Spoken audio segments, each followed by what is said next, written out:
আমার উপাসনা করো। খুব ভালো, খুব ভালো। কিভাবে? তাহলে এতে ভুলটা কোথায়? না, অপেক্ষা করুন, শুনুন শুনুন, প্রথমে আমাকে শেষ করতে দিন, তারপরে আপনি উত্তর দেবেন। এই 4টি বিষয় কি বাইবেলে উল্লেখ আছে?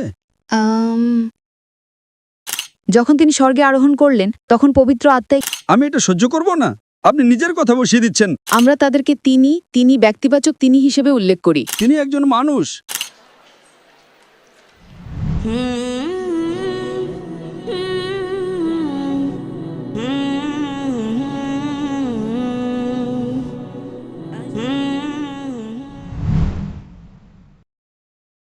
আমার নাম ডায়ানা, আমি একজন ছাত্রী এবং আমার প্রশ্ন হল, গুহায় ফেরেশতা জিব্রাইল আলাইহিসসালাম যখন মুহাম্মদ সাল্লাল্লাহু আলাইহি সাল্লামের কাছে আসলেন তখন তিনি ভয় পেয়েছিলেন কেন? বোন খুব ভালো একটি প্রশ্ন করেছেন যে যখন ফেরেশতা জিবরাইল আলাইহিসসালাম প্রথমবার মুহাম্মদ সাল্লাল্লাহু আলাইহি সাল্লামের কাছে এসেছিলেন, যখন তার উপর প্রথম ওহী নাজিল হয়েছিল তখন তিনি ভয় পেয়েছিলেন কেন? কারণ তিনি এমন কিছু আশা করেননি। তিনি কখনোই আশা করেননি যে কোনো ফেরেশতা আসবে। যদি আপনি ঐতিহাসিক বই এবং নবীর হাদিস পড়েন, সেখানে বলা হয়েছে যে নবী মুহাম্মদ সাল্লাল্লাহু আলাইহি সাল্লাম যখন গুহায় ছিলেন, তিনি আল্লাহর ধ্যানে মগ্ন ছিলেন এবং ইবাদত করছিলেন, তখন ফেরেশতা জিবরাইল আলাইহিস সালাম এসে তাকে বললেন, ইকরা, পড়ুন। তাই তিনি অবাক হয়ে গেলেন, এই ব্যক্তিকে যে আমাকে পড়তে বলছে, এবং তিনি আবার বললেন, ইকরা। নবী উত্তরে বললেন, আমি পড়তে জানি না। কিন্তু বাইবেলে আছে যখন মানুষের সাথে ফেরেশতাদের দেখা হতো তখন ফেরেশতারা তাদের ভয় না পাওয়ার জন্য বলতেন, কারণ তাদের ঈশ্বর পাঠিয়েছেন। তাহলে কেন তাকে ভয় না পাওয়ার জন্য কোনো আশ্বাস দেওয়া হয়নি? খুব ভালো প্রশ্ন করেছেন। তিনি বাড়ি চলে গেলেন এবং এরপর তিনি স্ত্রীকে চাদর দিয়ে ঢেকে দিতে বললেন, কারণ তিনি খুব ভয় পেয়েছিলেন। কিন্তু বাইবেলে যখন মানুষের সাথে ফেরেশতাদের দেখা হতো তখন ফেরেশতারা তাদের ভয় না পাওয়ার জন্য আশ্বস্ত করতেন, কারণ 2 তিমথি ভার্স 7 বলা হয়েছে, ঈশ্বর আমাদের ভয়ের আত্মা দেননি, বরং শক্তি, ভালোবাসা এবং সুস্থ মনের আত্মা দিয়েছেন। তাহলে কেন ঈশ্বর আমাদের ভয় পেতে দেবেন? যদি তিনি সত্যি ঈশ্বরের পক্ষ থেকে আসেন তাহলে এই কথার কোনো মানে হয় না। অথবা যদি সেই ফেরেশতা সত্যি ঈশ্বরের পক্ষ থেকে এসে থাকেন তাহলে ব্যাপারটা কেমন হয়ে যায়? বোন খুব ভালো একটি প্রশ্ন করেছেন। তিনি বলছেন যে বাইবেলে এমন অনেক উদাহরণ আছে যেখানে যখন কোনো ফেরেশতা নবীদের কাছে বা অন্য কোনো মানুষের কাছে এসেছেন তখন তারা বলেছেন, আমি একজন ফেরেশতা, ভয় পেও না। ঠিক, হ্যাঁ, এই বিষয়টি কোরআনেও উল্লেখ আছে। এটা কোরআনেও উল্লেখ আছে যে যখন ফেরেশতা জিবরাইল আলাইহিস সালাম, ইব্রাহিম আলাইহিস সালাম এবং অন্যান্য নবীদের কাছে এসেছিলেন তখন ফেরেশতারা বলতেন, ভয় পেও না। কিন্তু এখানে ফেরেশতা জিবরাইল আলাইহিস সালাম নবীকে বলেননি, ভয় পেও না। এই পূর্ববাণী যখন ফেরেশতা জিবরাইল আলাইহিস সালাম নবী মুহাম্মদ সাল্লাল্লাহু আলাইহি সাল্লামকে বললেন, ইকরা, তখন নবী ভয় পেয়েছিলেন। কেন জানেন? কারণ তিনি নিরক্ষর ছিলেন। কিন্তু আমাকে শেষ করতে দিন। যখন ফেরেশতা জিবরাইল আলাইহিস সালাম বললেন, পড়ুন, তিনি বললেন, আমি পড়তে জানি না। কেন? কারণ এটা ছিল বাইবেলেই করা একটা ভবিষ্যৎবাণীর পরিপূর্ণতা। যদি আপনি বাইবেল পড়েন, Isaiah chapter number 29 verse number 12. তাকে বলা হবে যে নিরক্ষর। এটাই হলো ওল্ড টেস্টামেন্টে একেবারে শেষে চূড়ান্ত রাসূল নবী মুহাম্মদ সাল্লাল্লাহু আলাইহি ওয়াসাল্লাম সম্পর্কে করা একটা পূর্ববাণী। যিশাইয়া ভবিষ্যতের পুস্তক অধ্যায় 29 ভার্স 12তে বলা হয়েছে, সে গ্রন্থ তাকে দেওয়া হবে যে নিরক্ষর, এবং তাকে বলা হবে, দয়া করে এটা পড়ো, এবং সে উত্তরে বলবে, আমি পড়তে জানি না। এটা ছিল ওল্ড টেস্টামেন্টে পরবর্তী ধর্মগ্রন্থে উল্লেখিত ভবিষ্যৎবাণীর পরিপূর্ণতা। তাই কোরআনে এবং কোরআনের তাফসিরেও আছে, যখন প্রথম ওহী এসেছিল নবী মুহাম্মদ সাল্লাল্লাহু আলাইহি সাল্লাম ভয় পেয়েছিলেন। এর আগে তিনি আল্লাহর রাসূল ছিলেন না। এটা ছিল প্রথম ওহী যেটা তিনি 40 বছর বয়সে পেয়েছিলেন। এর আগে তিনি একজন ধার্মিক ব্যক্তি ছিলেন, কিন্তু তার উপর নবুয়তি দেওয়া হয়নি। তাই প্রথমবার যখন ফেরেশতা আসলেন তিনি ভয় পেলেন, একজন সাধারণ মানুষের মতো। হ্যাঁ, কিন্তু যদি কোনো ফেরেশতা আপনার বা আমার কাছেও আসেন, আমরাও ভয় পাব। তাই সেই সময়ে তিনি একজন সাধারণ মানুষ ছিলেন। প্রথমবার যখন ফেরেশতা আসলেন এবং তাকে বললেন, পড়ুন, তিনি ভাবলেন তাকে পড়তে বলা হচ্ছে, কিন্তু তিনি নিরক্ষর ছিলেন। তাই তিনি উত্তরে বললেন, Ma ana bikari. আমি পড়তে জানি না। তারপর তিনি আবার বললেন, পড়ুন। Ikra. পড়ুন, তিনি উত্তরে বললেন। Ma ana bikari. তৃতীয়বার যখন তিনি বললেন, পড়ুন, ইকরা শব্দটি 3টি অর্থ আছে। একটা হলো পড়া, একটা হলো আবৃত্তি করা, আর একটা হলো ঘোষণা করা। তখন নবীজি বুঝতে পারলেন, ও, তিনি আমাকে পুনরাবৃত্তি করতে বলছেন। আর পুনরাবৃত্তি করার জন্য তো শিক্ষিত হওয়ার প্রয়োজন নেই, তাই না? তারপর তিনি বললেন, इकरा बिस्मि रब्बिकल्लज़ी खलक खलकल इंसाना मिन अलक। পড়ুন আপনার রবের নামে যিনি সৃষ্টি করেছেন, যিনি মানুষকে সৃষ্টি করেছেন জমাট রক্ত থেকে। সুতরাং যখন তিনি পুরো আয়াতটা বললেন, তখন নবী মুহাম্মদ সাল্লাল্লাহু আলাইহি সাল্লাম বুঝতে পারলেন যে জিবরাইল আলাইহিস সালাম যা চান তা হলো তিনি যেন পড়েন না, বরং পুনরাবৃত্তি করেন। আচ্ছা, তাই তিনি তা পুনরাবৃত্তি করলেন। इकरा बिस्मि रब्बिकल्लज़ी खलक खलकल इंसाना मिन अलक। আর তারপর কোরআনের প্রথম 5টি আয়াত নাজিল হল। যখন তিনি বাড়ি ফিরে আসলেন, একজন মানুষ হিসেবে তিনি কাঁপছিলেন। তখন তার স্ত্রী হযরত খাদিজা রাদিয়াল্লাহু আনহা তাকে চাদর দিয়ে জড়িয়ে ধরলেন এবং বললেন, চিন্তা করবেন না, আপনি আল্লাহর একজন প্রিয় মানুষ, আপনার কোনো ক্ষতি হবে না। সুতরাং তিনি একজন মানুষ। তাই কোনো ব্যক্তি যদি ফেরেশতা দেখে ভয় পায়, তাতে ভুলটা কোথায়? এর মধ্যে কোনো ভুল নেই। যদি ফেরেশতা বারবার আসতে থাকেন এবং তারপরেও তিনি ভয় পান, তখন আপনি আপত্তি করতে পারেন। প্রথমবার ভয় পাওয়াটা স্বাভাবিক। তিনি একজন মানুষ। আমার কাছে তিনি একজন মানুষ, সৃষ্টিকর্তা নন। তিনি যদি ভয় পান, এটা স্বাভাবিক। অনেক রাসূল যখন ফেরেশতাদের দেখতেন তখন তারা ভয় পেতেন। যখন জিবরাইল আলাইহিস সালাম বারবার আসতে থাকলেন, তখন তিনি আর ভয় পেতেন না। তাহলে এতে ভুলটা কোথায়? যেমন মরিয়ম এবং জাকারিয়া, তাদের সাথে কাদের সাথে? মরিয়ম এবং জাকারিয়ার সাথে ফেরেশতা জিবরাইল আলাইহিসসালামের সাক্ষাৎ হয়েছিল। সেটা মুহাম্মাদের সাথে সাক্ষাতের চেয়ে ভিন্ন ছিল। যেমন মরিয়ম এবং জাকারিয়ার সাথে জিবরাইলের সাক্ষাতের পর জিবরাইলের যাওয়ার সময় তাদের কোনো ভয় ছিল না, যা মুহাম্মাদের ক্ষেত্রে হয়নি। সাক্ষাতের পরও তার ভয় চেকে গিয়েছিল। আর ঈশ্বর আমাদের ভয়ের আত্মা দেন না। হ্যাঁ, বোন প্রশ্ন করছেন যে যখন মরিয়াম আলাইহিসসালাম ফেরেশতার সাথে দেখা করেছিলেন এবং জাকারিয়া আলাইহিসসালাম যখন ফেরেশতার সাথে দেখা করেছিলেন, তখন তারা ভয় অনুভব করেননি। ভয় পাওয়াটা হারাম কিছু নয়, এটা ভুল কিছু নয়, এটা মানবীয়। হ্যাঁ, তাই আমার কাছে এটা স্বাভাবিক। তিনি একজন মানুষ, কেউ ভয় পায়, আবার কেউ ভয় পায় না। এখানে আমরা জানতে পারি যে প্রথমবার যখন ফেরেশতা আসেন, তখন নবী মুহাম্মদ সাল্লাল্লাহু আলাইহি সাল্লাম এবং নবী জাকারিয়া আলাইহিস সালাম আর মরিয়ম আলাইহিস সালামের মধ্যে একটি পার্থক্য ছিল। প্রথমত, মাতা মরিয়ম কোনো নবী ছিলেন না। হ্যাঁ, ঠিক, তারা সুসংবাদ দিয়ে চলে যান। এখানে আপনাকে বুঝতে হবে, এটা জরুরি না যে একজন রাসূল যদি ভয় পান সেটা ভুল, অথবা একজন রাসূল যদি ভয় না পান সেটা সঠিক। প্রত্যেক রাসূলই ভিন্ন। যেমন ধরুন, নবী মুসা আলাইহিস সালাম সরাসরি আল্লাহর সাথে কথা বলেছেন, ইব্রাহিম আলাইহিস সালাম বলেননি। তাহলে এটা কি ইব্রাহিম আলাইহিস সালামকে ছোট নবী বানিয়ে দেয়? না। যিশু আলাইহিস সালাম সরাসরি ঈশ্বরের সাথে কথা বলেননি। এটা কি তাকে ছোট নবী বানিয়ে দেয়? না। কোরআন বলে যে ইব্রাহিম আলাইহিস সালাম আল্লাহর বন্ধু। এটা একটা উপাধি। এর মানে কি এই যে অন্য রাসূলরা আল্লাহর শত্রু? না। সুতরাং এগুলো হলো প্রদত্ত উপাধি। প্রত্যেক নবী নিজেই অনন্য। আমরা কেবল তখনই আপত্তি করব যদি এমন কিছু করা হয় যেটা অস্বাভাবিক, বা যেটা সঠিক না, বা যেটা পাপপূর্ণ। তাই ভয় পাওয়া এমনটাই পাপ না। তাই আমার কাছে এটা স্বাভাবিক। আমি একজন ডাক্তার হিসেবে, একজন বুদ্ধিমান ব্যক্তি হিসেবে, যদি একজন মানুষ ভয় পায় আর একজন না পায়, এটা তাকে ছোট বা বড় করে না। হ্যাঁ, কিন্তু এরপরে আপনাকে যা দেখতে হবে, এরপরে আপনাকে দেখতে হবে কে বেশি সাহসী ছিলেন। নবী মুহাম্মদ সাল্লাল্লাহু আলাইহি সাল্লাম জিবরাইলের সাথে যোগাযোগ রাখতেন। এমন কোনো নবী নেই যিনি নবী মুহাম্মদ সাল্লাল্লাহু আলাইহি সাল্লামের মতো জিবরাইলের সাথে এত বেশি যোগাযোগ করেছেন। আপনি কি কোনো রাসূলকে চেনেন? কোনো রাসূল, জাকারিয়া, মরিয়ম আলাইহিস সালাম, তারা কি নবী মুহাম্মদ সাল্লাল্লাহু আলাইহি সাল্লামের মতো এত বেশি যোগাযোগ করেছেন? না। না।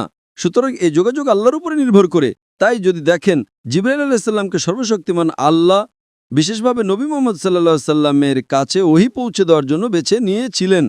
অন্যদের কাছে তিনি কম এসেছেন, নবী মুহাম্মদ সাল্লাল্লাহু আলাইহি সাল্লামের কাছে তিনি বেশি এসেছেন। সুতরাং যদি আপনি পুরো জীবন দেখেন, অবশ্যই নবী মুহাম্মদ সাল্লাল্লাহু আলাইহি সাল্লাম অনেক বেশি যোগাযোগ করেছেন। তিনি তার সাথে আরও অনেকবার কথা বলেছেন।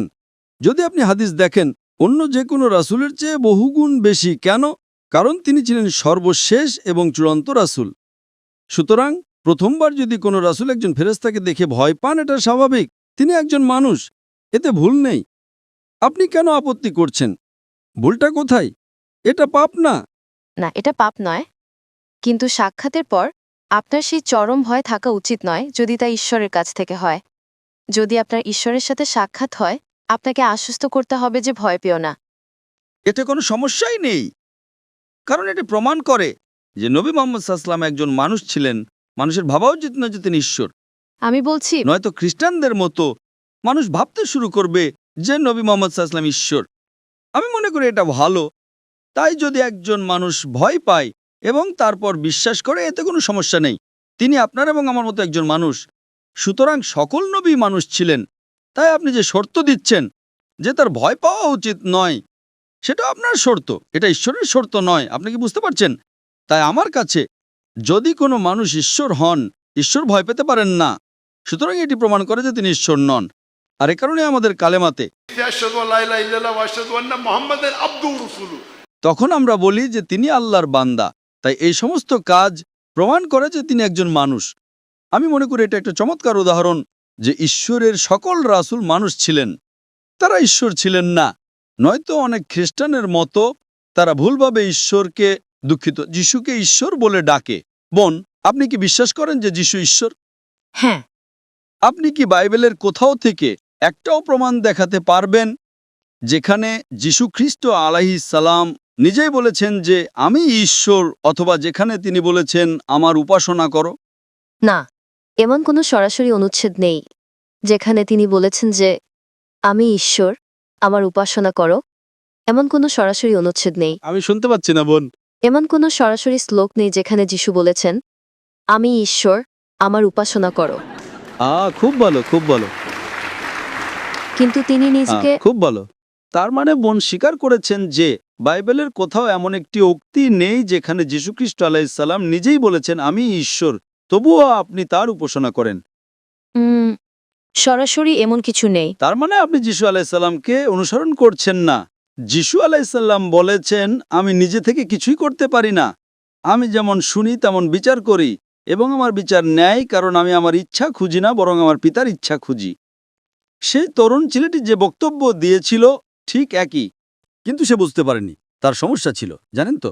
কিন্তু অনেক শ্লোকে তিনি বলেছেন যে আমি ঈশ্বর। সরাসরি না হলেও তিনি বলেছেন যদি তোমরা আমাকে ভালোবাসো তবে আমার আদেশ পালন করবে।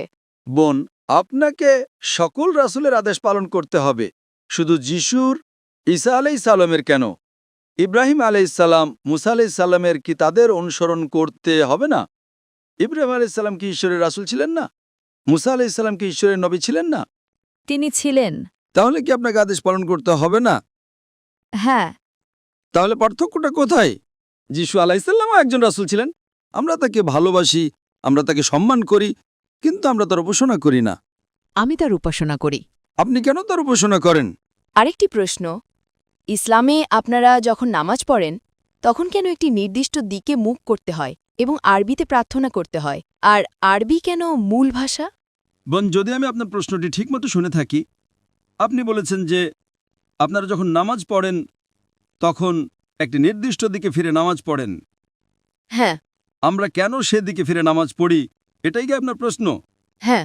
খুব ভালো প্রশ্ন। বোন প্রশ্ন করেছেন যে আমরা মুসলিমরা যখন নামাজ পড়ি তখন আমরা কাবার দিকে মুখ করি, কিন্তু আমরা কেন কাবার দিকে মুখ করি? কারণ কাবা আমাদের কিবলা। কিবলা মানে দিক। আমরা কেন কিবলার দিকে মুখ করি? এটাই প্রশ্ন।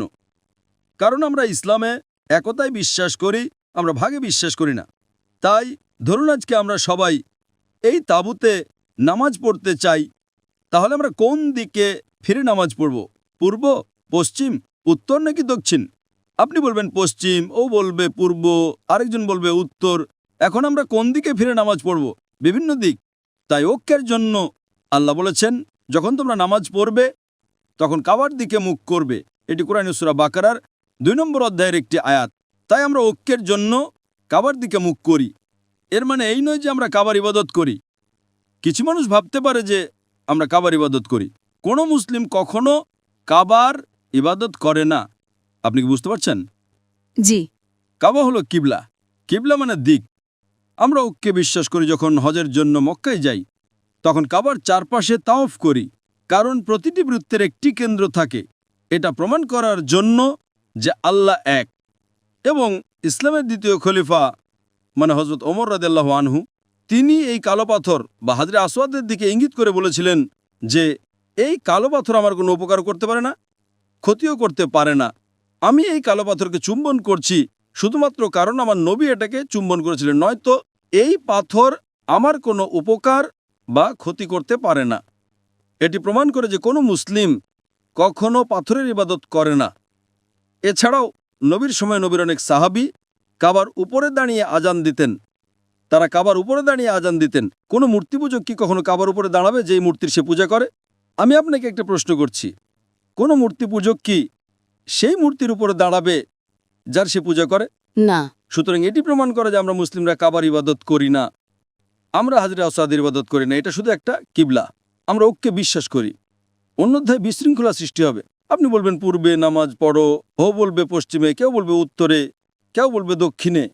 তাই ঐক্যের জন্য বিশ্বের সবাই কাবা মক্কার দিকে মুখ করে এবং আমরা একই দিকে ফিরে নামাজ পড়ি। আশা করি উত্তর পেয়েছেন। তাহলে আপনি বলতে চাইছেন যে আমাদের মধ্যে বিভ্রান্তি আছে কারণ আমরা একটা নির্দিষ্ট দিকে ফিরে প্রার্থনা করি না, তাই না? অবশ্যই কোনো নির্দিষ্ট দিক নেই, কিভাবে কোনো কারণ আপনার স্বাধীনতা আছে। কোনো ঐক্য নেই। কিছু খ্রিস্টান দক্ষিণে প্রার্থনা করে, কিছু পশ্চিমে, কিছু পূর্বে। কোনো ঐক্য নেই, সব দিক ভিন্ন। আচ্ছা তো সেটা আপনার প্রবলেম, আমার নয়। আচ্ছা ঠিক এ কারণে যিশু আলাইহিস সালাম In the Gospel of John, chapter number 16, verse number 11 to 14, আমার তোমাদেরকে আরো অনেক কথা বলার আছে, কিন্তু তোমরা এখন তা সহ্য করতে পারবে না। কিন্তু তিনি যখন সেই সত্যের আত্মা আসবেন, তখন তিনি তোমাদেরকে সমস্ত সত্যে পথ দেখাবেন। তিনি নিজে থেকে কিছু বলবেন না, যা শুনবেন তাই বলবেন। নবী মুহাম্মদ সাল্লাল্লাহু আলাইহি ওয়াসাল্লামের ব্যাপারে কথা বলছে। সত্যের আত্মা হলেন পবিত্র আত্মা। হ্যাঁ, পবিত্র আত্মা। ঠিক আছে, ওকে। ঠিক আছে, আপনি আমার সাথে একমত। বোন, খুব ভালো উত্তর দিয়েছেন। এ কারণে যিশু আলাইহিস সালাম পবিত্র আত্মার কথা বলছেন। সেখানে কি বলা হয়েছে? আমার তোমাদেরকে আরো অনেক কথা বলার আছে, কিন্তু তোমরা এখন তা সহ্য করতে পারবে না, কারণ তিনি যখন সেই সত্যের আত্মা আসবেন। বোন, বাইবেল বলে যে যখন যীশুখ্রিস্ট ঈসা আলাইহিস সালাম জন্মগ্রহণ করেছিলেন তখন পবিত্র আত্মা সেখানে ছিলেন, হ্যাঁ কি না? পবিত্র আত্মা। বোন, শুধু আমার প্রশ্নের উত্তর দিন। বাইবেলেতে এটা বলা নেই যে যখন যীশুখ্রিস্ট ঈসা আলাইহিস সালাম জন্মগ্রহণ করেছিলেন তখন পবিত্র আত্মা সেখানে ছিলেন, ঠিক না ভুল?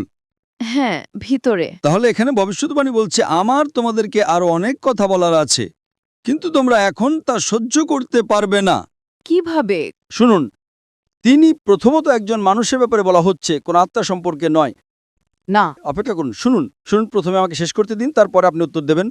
প্রথমত তিনি একজন মানুষকে বোঝায়, কোনো আত্মাকে নয়। তিনি যখন সত্যের আত্মা আসবেন, তিনি তোমাদেরকে সমস্ত সত্যপথ দেখাবেন। তিনি নিজের থেকে কিছু বলবেন না, যা শুনবেন তাই বলবেন। 4-5 বার তিনি পবিত্র আত্মা, পবিত্র আত্মাকে তিনি বলা হয় না। কারণ যখন যিশু দাঁড়ান, আমাকে আগে শেষ করতে দিন, আপনি কেন বাধা দিচ্ছেন? আমি আপনাকে কথা বলার সুযোগ দেব। তিনি একজন পুরুষ বা মানুষকে বোঝায়। দ্বিতীয়ত ভবিষ্যৎবাণী, যখন নবী আসবেন, পবিত্র আত্মা যীশুখ্রিস্ট আলাইহিস সালামের জন্মের সময় থেকেই সেখানে ছিলেন। সুতরাং পবিত্র আত্মার সম্পর্কে আপনার ব্যাখ্যা সম্পূর্ণ ভুল। তিনি নিজের থেকে কিছু বলবেন না, যা শুনবেন তাই বলবেন। তার মানে যা আমরা কোরআন এবং হাদিসে জানি, শব্দগুলো ফেরেশতা জিবরাইলের মাধ্যমে পাঠানো হয়েছিল, যা আপনি বলেছেন। তিনি এমনভাবে পুনরাবৃত্তি করেছেন যেন শব্দগুলো তার মুখে বসিয়ে দেওয়া হয়েছিল। পবিত্র আত্মার মুখে কোথায় শব্দ বসানো হয়েছিল? বাইবেলে কোথাও এমন কথা বলা নেই। এখানে বলা হয়েছে যা শুনবেন তাই বলবেন। নবী মুহাম্মদ সাল্লাল্লাহু আলাইহি ওয়াসাল্লাম সম্পর্কে বলা হচ্ছে, তিনি আমার মহিমা প্রকাশ করবেন। পবিত্র আত্মা কি যিশুর মহিমা প্রকাশ করেছিলেন? না। কোথায়? পবিত্র আত্মা কোথায় যিশুর মহিমা প্রকাশ করেছিলেন? কোথায়? তার মানে আপনি বাইবেল পড়ছেন না। প্রথমত, পবিত্র আত্মা যিশু ঈসা আলাইহিস সালামের জন্মের আগে থেকেই সেখানে ছিলেন। পবিত্র আত্মা সেখানে ছিলেন যখন যিশু পৃথিবীতে বাস করতেন। এই ভবিষ্যৎবাণী ভবিষ্যতে আগমনকারী একজনের সম্পর্কে বলছে, সুতরাং এটা পবিত্র আত্মা হতে পারে না। দ্বিতীয়ত, তিনি শব্দটি 4-5 বার ব্যবহার করা হয়েছে, এটা কোনো আত্মা হতে পারে না। তৃতীয়ত, তার মুখে শব্দ বসিয়ে দেওয়া হয়েছিল, পবিত্র আত্মার মুখে কোনো শব্দ বসানো হয়নি। চতুর্থত, তিনি যীশুখ্রিস্ট আলাইহিস সালামের মহিমা প্রকাশ করবেন। এই 4টি বিষয় বাইবেলে কোথায় উল্লেখ আছে? তাহলে আমি মেনে নেব যে এটি পবিত্র আত্মা। ঠিক আছে। এই 4টি বিষয় কি বাইবেলে উল্লেখ আছে? এই 4টি বিষয় পবিত্র আত্মার সাথে মেলে না, শুধু কারণ আপনার বাবা আপনার চার্চ বলেছে আপনি অন্ধভাবে তা পুনরাবৃত্তি করছেন। না। আপনাকে যৌক্তিকভাবে ভাবতে হবে পবিত্র আত্মা সেখানে ছিলেন কি না। তিনি ছিলেন। তিনি যীশুখ্রিস্ট আলাইহিস সালামের জন্মের আগে থেকেই সেখানে ছিলেন। তিনি মাতা মরিয়মের গর্ভে ছিলেন। তিনি সেখানে ছিলেন যখন যীশুখ্রিস্ট ঈসা আলাইহিস সালাম জন্মগ্রহণ করেছিলেন। তিনি সেখানে ছিলেন যখন যিশু বেঁচে ছিলেন। সুতরাং এটা পবিত্র আত্মা সম্পর্কে বলছে না। Someone is misguiding you. তার মানে আপনি বাইবেল পড়ছেন না। যখন তিনি আসবেন, এটি এমন একজনের সম্পর্কে বলছে যিনি উপস্থিত নন। পবিত্র আত্মা প্রথমে যখন যিশু জন্মগ্রহণ করেছিলেন তখন তার ভিতরে তার সাথে ছিলেন, কিন্তু তিনি চলে যাওয়ার পর তিনি বলেছিলেন যে সেই আত্মা তোমাদের ভিতরে থাকবে। সুতরাং এটি কেবল না, এমন কথা বলা হয়নি। যখন তিনি স্বর্গে আরোহণ করলেন তখন পবিত্র আত্মাই না, আপনি বাইবেলের ভুল প্রমাণ দিচ্ছেন। বাইবেল বলে, যীশু খ্রিস্ট বলেছেন, আমার তোমাদেরকে আরো অনেক কথা বলার আছে, কিন্তু তোমরা এখন তা সহ্য করতে পারবে না, কারণ তিনি যখন সত্যের আত্মা আসবেন, তার মানে তিনি তার ভেতরে থাকতে পারেন না। তাহলে কি যীশু মিথ্যা বলছেন? আমরা বিশ্বাস করতে পারি না যে নবী যীশু মিথ্যা বলতে পারেন। আপনি কেন যীশু খ্রিস্ট আলাইসাল্লামকে মিথ্যা বলার জন্য অভিযুক্ত করছেন? আমি এটা সহ্য করব না। আমার নবী যীশু আলাইসাল্লাম আমার নবী, আপনি তাকে মিথ্যা বলার জন্য অভিযুক্ত করতে পারেন না। আপনি নিজের কথা বসিয়ে দিচ্ছেন। যীশু খ্রিস্ট আলাইসাল্লাম বলেছেন, যখন তিনি আসবেন তিনি তোমাদেরকে সমস্ত সত্য পথ দেখাবেন। পবিত্র আত্মা তো আগে থেকেই সেখানে ছিলেন। তাহলে আপনি কেন যীশু খ্রিস্ট ঈসা আলাইসাল্লামকে ভুল বুঝছেন? তিনি নবী মুহাম্মদ সাল্লাল্লাহু আলাইহি ওয়াসাল্লামের ভবিষ্যৎবাণী সম্পর্কে বলছেন। না না না, আমরা ঈশ্বর, পিতা ঈশ্বর, পুত্র ঈশ্বর এবং পবিত্র আত্মা ঈশ্বর। আমরা তাদেরকে তিনি ব্যক্তিবাচক তিনি হিসেবে উল্লেখ করি। কোথায় তিনি? কোথায় উল্লেখ আছে পিতা ঈশ্বর, পবিত্র আত্মা? বাইবেলের কোন পদে এমন কথা বলা আছে? যখন যিশুকে দীক্ষিত করা হয়েছিল, বাইবেলের কোন পদে এমন কথা বলা আছে? আমি আপনাকে উত্তর দেওয়ার সুযোগ দিচ্ছি, কারণ আপনি সেই তরুণ ছেলেটির মতো নন। আমি আপনাকে বোঝানোর চেষ্টা করছি যে যীশু খ্রিস্ট আলাইহিস সালাম বাইবেলে স্পষ্টভাবে নবী মুহাম্মদ সাল্লাল্লাহু আলাইহি ওয়াসাল্লামের ভবিষ্যৎবাণীর সম্পর্কে উল্লেখ করেছেন, ঠিক আছে। খুবই স্পষ্টভাবে। কিন্তু আপনি কেন বুঝতে পারছেন না? কোথায় বলা হয়েছে পবিত্র আত্মা? পবিত্র আত্মা তো আগে থেকেই সেখানে আছেন। তাহলে আপনি কেন ভুল পথে পরিদর্শিত হচ্ছেন? আমি ভুল পথে পরিদর্শিত নই। এটা স্পষ্ট ইংরেজি বোন, এবং আমার মনে হয় আপনার ইংরেজি খুব ভালো, সেই তরুণ ছেলেটির মতো নয়। তো আপনি যখন বাড়ি যাবেন তখন ঠিকমতো পড়তে পারবেন, ঠিক আছে? ঠিক আছে। জনের সুসমাচার 16 অধ্যায় 11 থেকে 14 পদ, এটা লিখে রাখুন, আপনার ডায়েরিতে লিখে রাখুন। Oh, thank you, sister. Can we have the next question?